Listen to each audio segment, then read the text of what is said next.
Baby আপা, বাংলাদেশের কিংবদন্তি শিল্পী শাফিন আহমেদ মারা গেছে।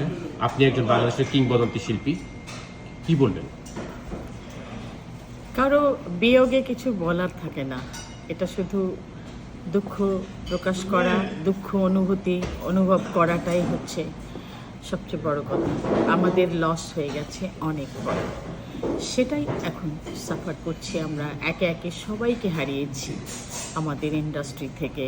আলাউদ্দিন আলী, সুবীর নন্দী, শাম্মী আক্তার, আয়ুব বাচ্চু, এন্ড্রু কিশোর, ফরিদ আহমেদ, এরপরে আপনার এখন হচ্ছে শাফিন আহমেদ।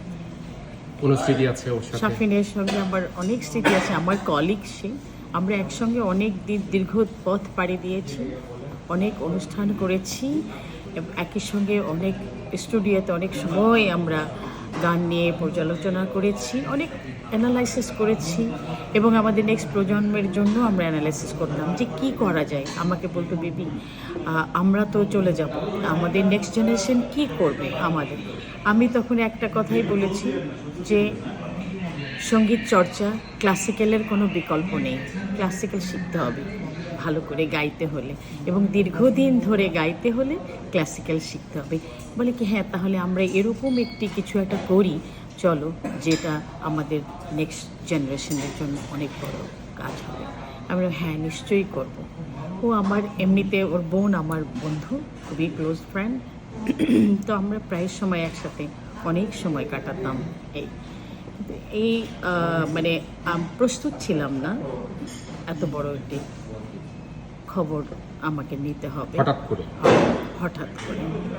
তাই আমি শাফিনের মতো একজন লেজেন্ড আর্টিস্ট আর কখনো জন্মাবে কিনা আমি জানি না, তবে আল্লাহ তাআলা যেন ওর ভক্তদের মধ্যে থেকে আরও শাফিন তৈরি করে দেয়।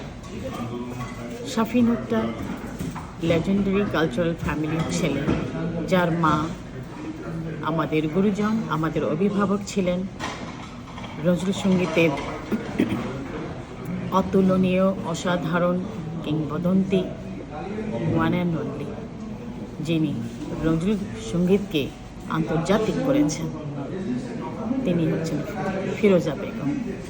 এবং শাফিনের বাবা কমল দাশগুপ্ত, তিনি একজন ভালো সুরকার ছিলেন, গীতিকার ছিলেন, সঙ্গীত পরিচালক ছিলেন, সঙ্গীত চর্চা। তার মানে এই পুরো পরিবারটা এত গুণী, এত গুণ সম্পন্ন ব্যক্তিত্ব বাংলাদেশের ইন্ডাস্ট্রিতে আর তেমন কিন্তু আর কেউ নেই। দুটো ভাই হামিদ এবং শাফিন দুজনেই অত্যন্ত বিখ্যাত। মাইলসকে তারা কত দূর নিয়ে এসেছে, এই মাইলস দেখে কত আমাদের কত প্রজন্ম তারা ইন্সপায়ার্ড হয়েছে, ব্যান্ড সঙ্গীত করেছে, ব্যান্ড নিয়ে দাঁড়িয়ে গেছে। তা আমি সকলের জন্য আমার শুভকামনা থাকলো। পাশাপাশি আমি শাফিনের জন্য তার রুহের মাগফিরাত কামনা করছি। তার পরিবারের বাকি সবাইকে যেন এই কষ্ট সহ্য করার ক্ষমতা আল্লাহ তাআলা দেন, এবং আল্লাহ তাআলা তাকে জান্নাতুল ফেরদৌস দান করে দেন। আমিন। অনেক ধন্যবাদ বেবি আপা আপনাকে।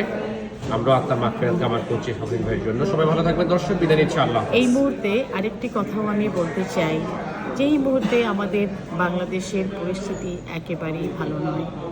আমাদের এই এতগুলো শিশু তার প্রাণ হারালো, যে কোনো কারণেই হোক না কেন, যে কোনো উদ্দেশ্যই হোক না কেন, চলে যাওয়াটা কোনো সমাধান নয়, মৃত্যুটা কোনো সমাধান নয়। এই মৃত্যুদানকারী পরিবারগুলো তারা কি করবে, কোন দিকে তাকিয়ে থাকবে? সুতরাং এই শিশুদেরকে তো ফিরে পাওয়া যাবে না। আপনার কোটা ফিরে পাবেন, জব ফিরে পাবেন, সব কিছু ফিরে পাবেন, মেকানিজম করলেই পাবেন, কিন্তু এই শিশুগুলোকে যাদের প্রাণ হারিয়ে গেল, এই দুর্দিনে পৃথিবীর অবস্থাটাই বদলে গেল, এগুলো কি করে ফিরিয়ে আনবেন? আমার এই দুঃখ সবসময় থাকবে, দেশের মানুষের প্রতি আমার শ্রদ্ধা থাকবে, ভালোবাসা থাকবে। আমি একজন শিল্পী হিসেবে তাদের পেছনে পাশে দাঁড়িয়ে আছি এবং দাঁড়িয়ে থাকব যে কোনো সমস্যা মোকাবেলার জন্য। সবাই ভালো থাকবেন। আমার শ্রদ্ধা থাকবে সকল পরিবারের জন্য, যারা সন্তান হারিয়েছেন তাদের প্রতি সহানুভূতি থাকবে, ভালোবাসা থাকবে। আপনারা ভালো থাকবেন। বাকি সন্তানদের জন্য দোয়া করবেন, আল্লাহ যেন তাদেরকে সেফ রাখে। অনেক ধন্যবাদ বেবি আপা আপনাকে সময় দেওয়ার জন্য।